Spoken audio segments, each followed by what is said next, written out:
नमस्कार दोस्तों, स्वागत है हमारे channel Kabira coaching centre with AD में। दोस्तों हम लोग पढ़ रहे हैं क्लास 10th में, तैयारी कर रहे हैं यूपी बोर्ड परीक्षा 2026 की। पिछले वीडियो में हम लोगों ने प्रश्नावली 4A का क्वेश्चन नंबर 1 और 2 को सॉल्व किया था। तो आज की वीडियो के माध्यम से मेरे भाई हम लोग प्रश्नावली 4A का क्वेश्चन नंबर 3 और 4 को सॉल्व करेंगे।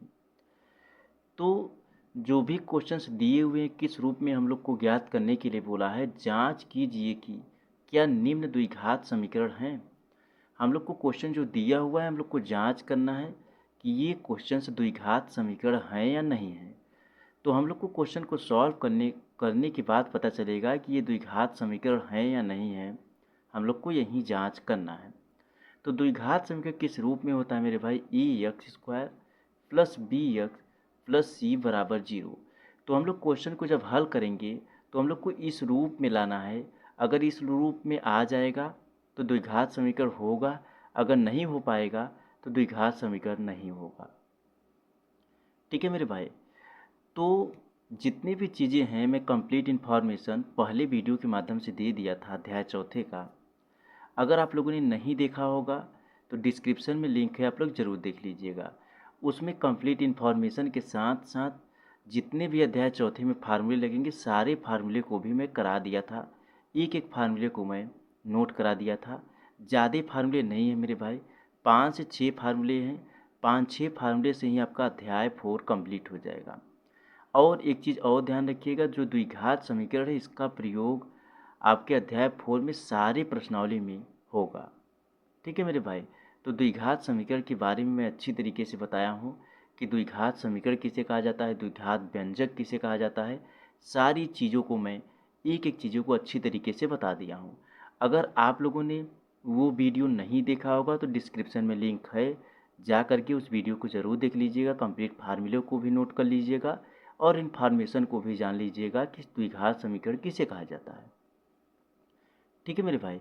तो चलिए हम लोग क्वेश्चन नंबर 3 को सॉल्व करते हैं। क्वेश्चन नंबर 3 क्या दिया हुआ है मेरे भाई, फर्स्ट ब्रैकेट में x-2, सेकेंड ब्रैकेट में x+1 बराबर बराबर की बात फर्स्ट ब्रैकेट में x-1, सेकेंड ब्रैकेट में x+3 दिया हुआ है। ये जो क्वेश्चन दिया हुआ है हम लोग को जांच करना है कि ये क्वेश्चन द्विघात समीकरण है या नहीं है। मतलब सॉल्व करने के बाद हम लोग को पता चलेगा कि ये द्विघात समीकरण है या नहीं है। अगर द्विघात समीकरण होगा तो ये जो द्विघात समीकरण जो होता है मेरे भाई, e(x² + bx + c = 0 के रूप का होता है। अगर इस रूप में सॉल्व करने के बाद आ जाएगा तो द्विघात समीकरण है, अगर सॉल्व करने के बाद इस रूप में नहीं आएगा तो वो द्विघात समीकरण नहीं है। तो चलिए हम लोग क्वेश्चन नंबर 3 को सॉल्व करते हैं, क्वेश्चन नंबर 3 को हल करते हैं। तो क्वेश्चन नंबर 3 क्या दिया हुआ है मेरे भाई, x-2 फर्स्ट ब्रैकेट में, सेकेंड ब्रैकेट में x+1 बराबर फिर से फर्स्ट ब्रैकेट में x-1 दिया हुआ है, सेकेंड ब्रैकेट में x+3 दिया हुआ है। तो दो ब्रैकेट का मल्टीप्लाई अगर आप लोग को करने आता होगा तो आप लोग को अच्छी तरीके से समझ में आएगा। अगर नहीं भी आता होगा तो चलिए मैं आप लोग को बता देता हूँ। दो ब्रैकेट का मल्टीप्लाई करेंगे, मल्टीप्लाई करने के बाद हम लोग सॉल्व करेंगे। तो क्या दिया हुआ है मेरे भाई, x-2 और सेकेंड ब्रैकेट में x+1 दिया हुआ है। तो हम लोग फर्स्ट ब्रैकेट का मल्टीप्लाई सेकेंड ब्रैकेट में करेंगे, बराबर के बाद भी इसी रूल को हम लोग लगाएंगे। तो x का मल्टीप्लाई हम लोग किस में करेंगे, x में करेंगे। तो क्या हो जाएगा, x² हो जाएगा। उसके बाद फिर से x का मल्टीप्लाई हम लोग किस में करेंगे, 1 में करेंगे। तो कितना हो जाएगा, x हो जाएगा। फिर क्या ये हो गया। उसके बाद -2 का मल्टीप्लाई हम लोग किस में करेंगे, x में करेंगे। तो कितना हो जाएगा, -2x हो जाएगा। उसके बाद -2 का मल्टीप्लाई फिर से दोबारा हम लोग 1 में करेंगे तो कितना हो जाएगा, -2 हो जाएगा बराबर। ये चीज़ मैं आप लोग को बता दिया हूँ। इसी तरीके से बराबर के बाद भी जो दो ब्रैकेट में दिया हुआ है क्वेश्चन उसको भी इसी रूप में सॉल्व करना है, इसी तरीके से सॉल्व करना है। तो इसको मैं डायरेक्ट कर देता हूँ, आप लोग को ये चीज़ें पता होगा, मैं बता चुका हूँ। तो चलिए इसको मैं कर देता हूँ, x² + 3x - -3 हो जाएगा। तो ये चीज़ें आप लोग को समझ में आ गया होगा। x² से x² को काट देंगे हम लोग, बचेगा क्या मेरे भाई, x - 2x - 2 बराबर 3x - x और -3 बचेगा। यहीं बचेगा मेरे भाई, इतना बचेगा। इतना बचने के बाद अब हम लोग आगे क्या करेंगे, जो यक्स दिया हुआ है इसको ऐसे लिख लीजिए, ये बराबर ऐसे कर लीजिए आप लोग। चलिए, अगर हम लोग यक्स में से -2x को घटा देंगे, मतलब यक्स में से 2x को हम लोग घटा देंगे तो क्या बचेगा, सिर्फ और सिर्फ -x बचेगा। तो यहाँ पर माइनस यक्स लिखेंगे, क्योंकि छोटी संख्या से बड़ी संख्या को हम लोग घटाते हैं तो हमेशा आंसर माइनस में आता है। तो -x-2 बराबर 3x में से x को हम लोग माइनस करेंगे तो क्या हो जाएगा, 2x बचेगा और -3 हो जाएगा। ठीक है मेरे भाई। उसके बाद अब आगे क्या करेंगे, -x-2 जो राइट साइड दिया हुआ 2x-3 इसको हम लोग लेफ्ट साइड लेकर चले आएंगे। तो 2x-3 दिया हुआ, 2x जो दिया हुआ ये प्लस में है तो राइट साइड जब लेफ्ट साइड आएगा तो माइनस में हो जाएगा, -2x हो जाएगा। ठीक इसी प्रकार से जो राइट साइड -3 दिया हुआ है लेफ्ट साइड आएगा तो +3 हो जाएगा, बराबर 0 हो जाएगा। ठीक है मेरे भाई, ये इतना हो गया। अब आगे हम लोग क्या करेंगे मेरे भाई, इतना होने के बाद चलिए अब आगे हम लोग क्या करेंगे, जो ये दिया हुआ है, क्या दिया हुआ है, -2x-2 और +3 दिया हुआ है। तो -x-2x पहले इसको ऐसे लिख लीजिए, -x-2x कर लीजिए। एक मिनट, -x पहले इसको सही से कर लीजिए ताकि समझ में आप लोग को आए। -x-2x -2 और +3 हो जाएगा, बराबर 0। अब देखिए मेरे भाई, -x में से मतलब -x-2x जो दिया हुआ है माइनस माइनस प्लस हो जाएगा तो कितना हो जाएगा, -3x हो जाएगा। कितना हो जाएगा मेरे भाई, -3x हो जाएगा। और -2 और +3 दिया हुआ है तो माइनस और प्लस कितना हो जाएगा, माइनस हो जाएगा। तो 2 में से 3 जाएगा तो कितना आ जाएगा मेरे भाई, 1 आ जाएगा।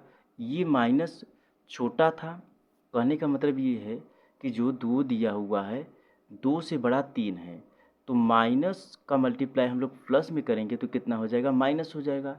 तो ये घटाएगा लेकिन चिन्ह यहाँ पर प्लस का ही लगा रहेगा। ठीक है मेरे भाई, क्योंकि छोटी संख्या से बड़ी संख्या को घटा रहे हैं और छोटी संख्या के पहले माइनस लगा हुआ है तो माइनस माइनस प्लस हो जाएगा। जैसे 1 में से हम लोग 2 को माइनस करते हैं तो माइनस कितना आ जाता है, 1 आ जाता है। तो 2 के पहले माइनस लगा हुआ है तो माइनस माइनस प्लस हो जाएगा, +1 हो जाएगा। तो ये चीज़ आप लोग को समझ में आ गया होगा। ठीक है मेरे भाई, और बराबर जो है 0 दिया हुआ है तो बराबर 0 हो जाएगा। तो ये चीज़ हम लोगों ने सॉल्व कर लिया। तो क्या आपको लग रहा है ये द्विघात समीकरण के रूप का है? जी नहीं है, ये द्विघात समीकरण के रूप का नहीं है। तो हम लोग क्या लिखेंगे मेरे भाई, यहाँ पर लिखेंगे यह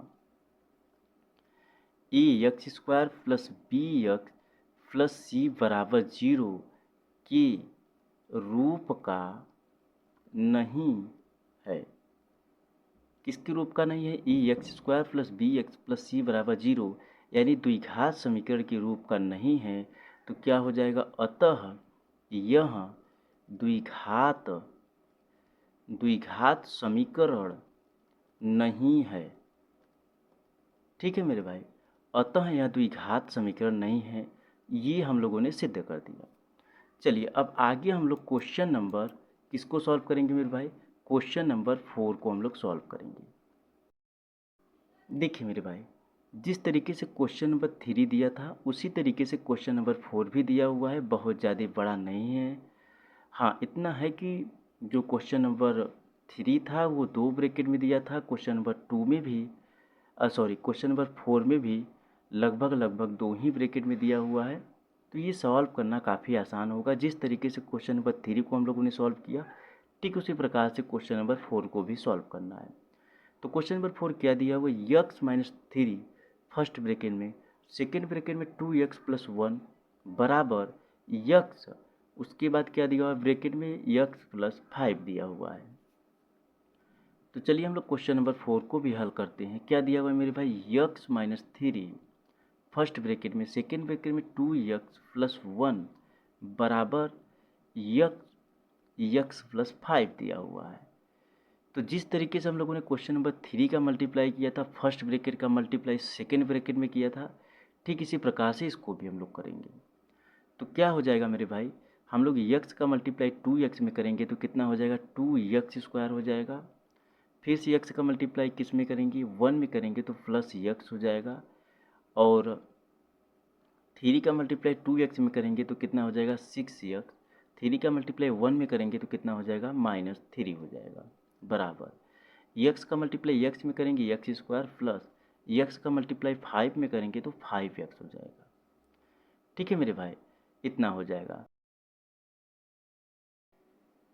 इतना होने के बाद अब आगे हम लोग क्या करेंगे मेरे भाई, ये जो दिया हुआ है 2x² प्लस यक्स -6x-3 बराबर x² प्लस 5x, तो यक्स में से हम लोग 6x को माइनस कर देंगे तो क्या हो जाएगा, 2x² माइनस 5x और -3 बराबर x² प्लस 5x हो जाएगा।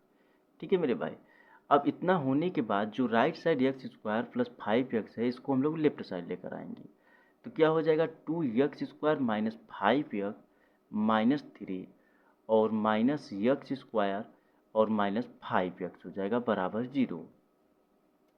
ठीक है मेरे भाई, ये इतना हो जाएगा। अब इतना होने के बाद एक चीज़ ध्यान रखिए आप लोग, ये थोड़ा रीअरेंज है, हो सकता है आप लोग को अच्छी तरीके से नहीं समझ में आएगा, तो इसको मैं सही करता हूँ।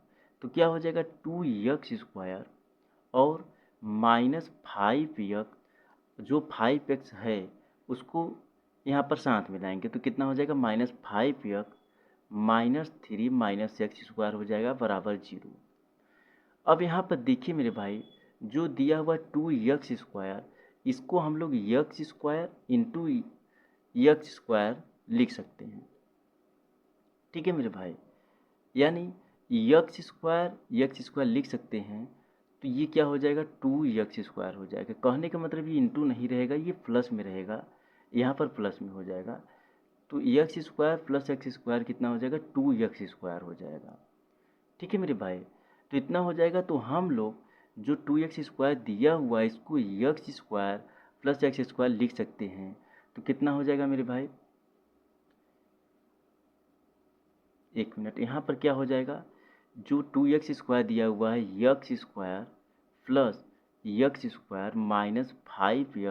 -5x एक मिनट, जो -5x लिखा हुआ है ये माइनस माइनस प्लस हो जाएगा तो कितना हो जाएगा, -10x -3 -x² बराबर 0 हो जाएगा। ठीक है मेरे भाई, इतना होने के बाद अब आगे क्या हम लोग करेंगे, इतना होने के बाद एक चीज़ ध्यान रखिए आप लोग, अब आगे हम लोग क्या करेंगे, जो x² है प्लस x² से -x² कट जाएगा तो बचेगा कितना मेरे भाई, x² -10x -3 बराबर 0 हो जाएगा। ये इतना हो जाएगा। तो क्या ये आपको लग रहा है कि ये द्विघात समीकरण है, ये आपको लग रहा है कि ax² plus bx plus c बराबर 0 के रूप का है? जी हाँ है। मैं आप लोग को बोला था यहाँ पर चाहे माइनस रहे चाहे प्लस रहे उससे मतलब नहीं है, हम लोग को सिर्फ ये देखना है ax² bx c है, मतलब c बराबर 0 है कि नहीं है। तो ये चीज़ है मेरे भाई। यहाँ पर आप लोग को लग रहा कि जो अचर राशि है मेरे भाई, मतलब ए बी और सी होता है, ये जो पहला है ये ए है, ये दूसरा बी है, ये सी है, तो यहाँ पर x² के गुणांक में कुछ दिया हुआ नहीं है। तो मैं आप लोग को बताया था जब x² के गुणांक में कुछ न दिया हो तो वहाँ पर 1 हमेशा होता है जो कि छिपा होता है।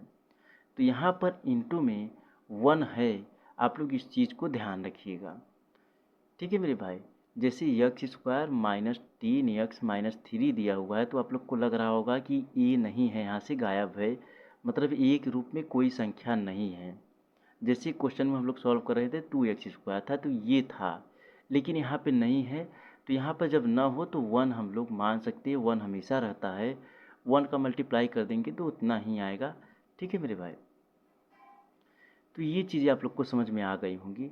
तो यहाँ पर हम लोग क्या लिखेंगे मेरे भाई, लिखेंगे यह ax² plus bx plus c बराबर 0 के रूप का है,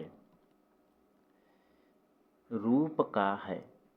किस रूप का है मेरे भाई? A x square plus b x plus c बराबर 0 के रूप का है। तो क्या हो जाएगा? अतः क्या आया है? X square minus 10x minus 3, यह एक द्विघात द्विघात समीकरण है। ठीक है मेरे भाई, यह एक द्विघात समीकरण है। तो ये चीज़ें आप लोग को समझ में आ गया होगा।